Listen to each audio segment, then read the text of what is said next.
picking up dropped stitches on garter fabric is a little different than on the stockinette fabric, because if you pull your fabric apart, you can see that on some rows you're going to be picking up stitches like you would a knit stitch, and then on other rows you need to pick up like you would for a purl stitch.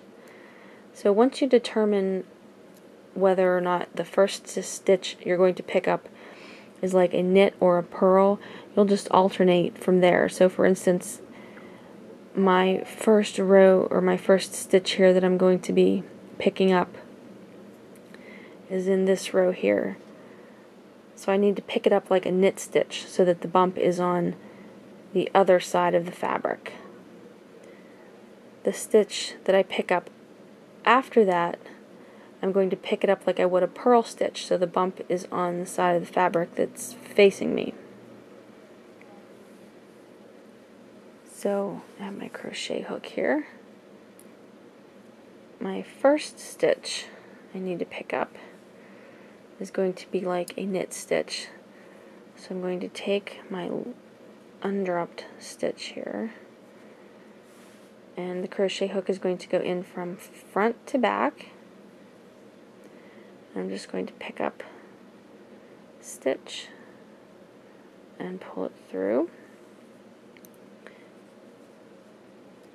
Now my next stitch that I need to pick up, if you can see here,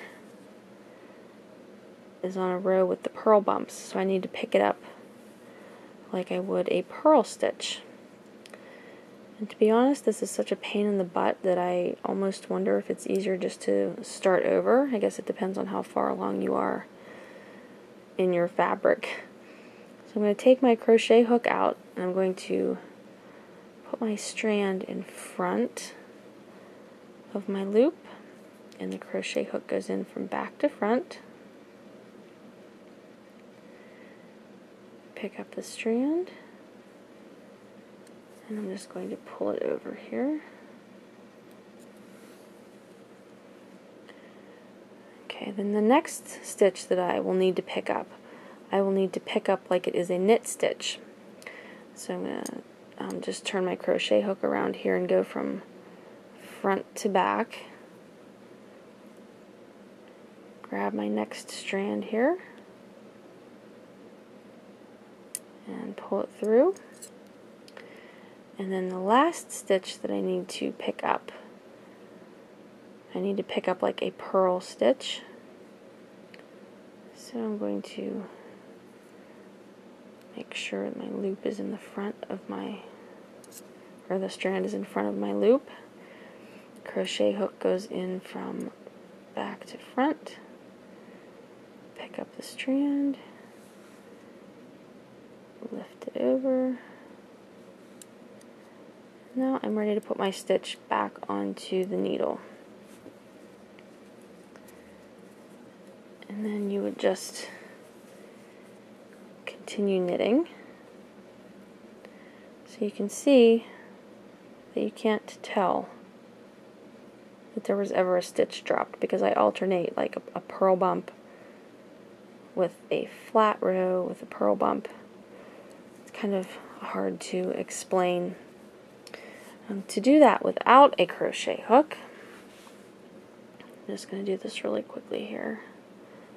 Unravel a couple.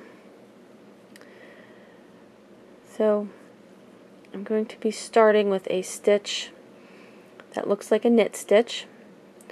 So I'm just going to grab my loop here from front to back, and then grab my strand and pull it over like that. And my next drop stitch I'm going to pick up like I would a purl stitch.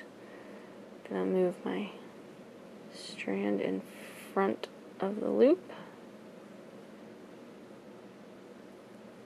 go into the loop from back to front, grab that strand, and with the left needle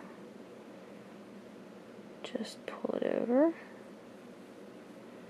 Then the stitch goes back onto the left needle, and you're ready to continue knitting. And you can see that no one will ever know that you had a dropped stitch.